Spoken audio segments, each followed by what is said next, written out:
My name is Tom McCoy with the Employee Engagement Institute, and with me is Randy Woehl, one of our clients. He's the Director of Organizational Development and Human Resources at Cartwright Companies International, a freight forwarding company. Randy has been working with the Institute, or the Institute has been working with Randy for the past 5 years, implementing an employee engagement process based on a model of partnership. In other words, Randy has spent the past 5 years creating a culture of partnership where all employees are engaged in the business. And we're going to ask Randy to tell us a little bit about his impressions of the model and some of the strengths and weaknesses that he's experienced and some of the successes and difficulties that he's experienced. Thank you for joining us, Randy. So when you first started with this engagement process, how did you start out? Well, I think initially, when I arrived at the organization, I found very quickly that our organization lacked any type of engagement from the employees. So it was a very traditional top-down management approach to running the business.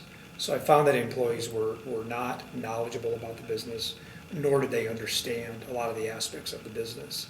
So as an HR professional, OD professional, I felt like one of the ways that we could certainly improve our business profits and how to move our business forward was really to go to those people in the front lines and talk to them about what are some things that need to change in this organization, in this business, to drive profitability and to get their feedback, because I don't think anybody had really ever asked before. So did you start out with a survey that evaluated the degree of engagement of the organization, or did you start some other work? Yeah, absolutely. The first step for us was to start with an employee engagement survey. Certainly I had my perceptions of what was going on in the organization, but in order for me to buy and get executive buy-in to this engagement model, is I really needed to have this survey to show them that this wasn't just me talking about this, but here's what your employees are saying, here's what your employees are thinking, here's what your employees are feeling.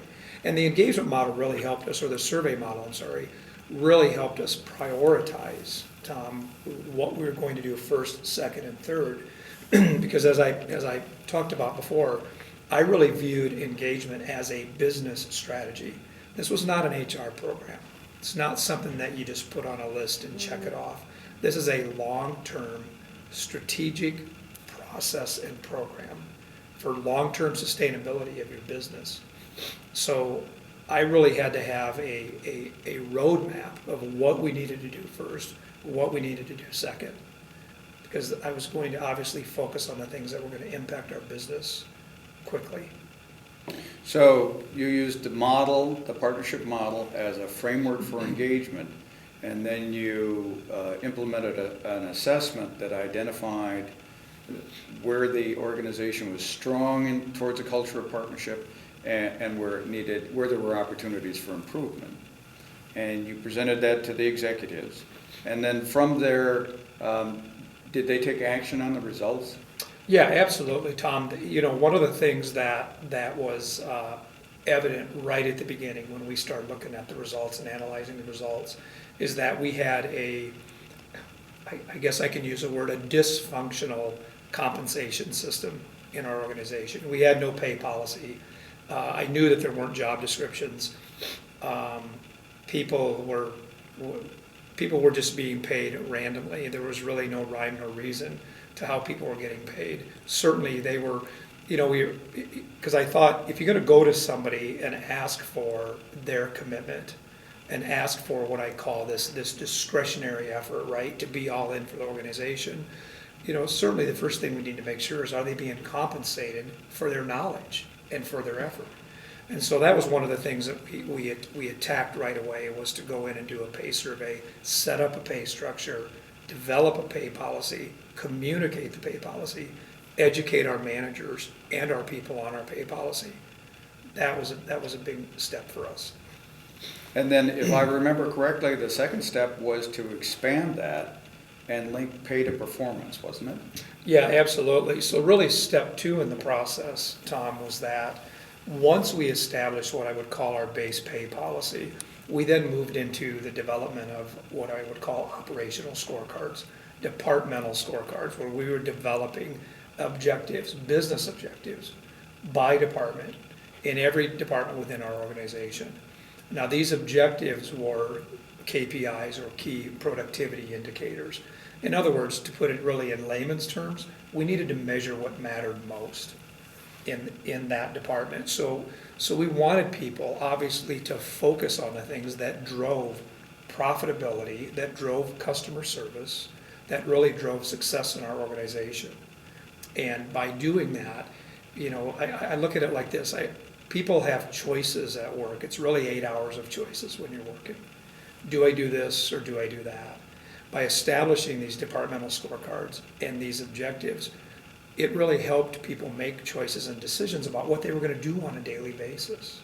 And then they saw and reaped the benefits of that, because we paid out an incentive on the scorecard performance at the department level. And in addition, we saw increased profitability in the organization, which resulted in better pay increases, which resulted in nice discretionary bonuses at year end.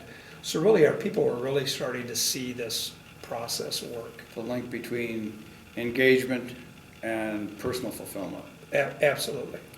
So how hard was it to develop those scorecards? And did the Institute help you with that? Yeah, but not enough. No, I'm just kidding. I would say that the scorecard development was probably one of the most difficult things to do, and it's because we were in an organization that was based, again, I talked about us being a traditional organization. So our organization and the employee performance was really based on activities when I got there. So it was how much work were they doing. It really wasn't based on results. And so when we went to managers and said, what are the things that are important for our people to do, for your department to be successful, I got a lot of deer in the headlights look, because I don't think they had a real good understanding of those objectives, those things that the people needed to be doing on a daily basis for them to be successful in a department. So yeah, the answer was absolutely, it was difficult, but in hindsight, that really it is really a huge part of the foundation of the partnership model, because you start identifying process flow issues, you start identifying systemic issues. I mean, it runs the entire gamut. And for an HROD person, it was a real eye-opener for me. Now, I want to say I'm a business person because I really grew up in operations, so I really enjoyed doing that. But it was certainly a challenge, but the reward was tenfold. Once we got it, the first time that we delivered incentive checks to our people, I'll never forget the looks on their faces when we handed them their checks. And Randy's experience is not unusual. When the Institute runs this survey, rewards traditionally scores low on it. And so it's one of the first approaches that the Institute goes into and assists with, is making sure that the base pay is right and helping develop the performance scorecards and linking them to incentive pay. And then helping educate everyone as to what they need to do to make the numbers get better. That's pretty much the basic blocking and tackling of the initial approach to engaging employees in your business.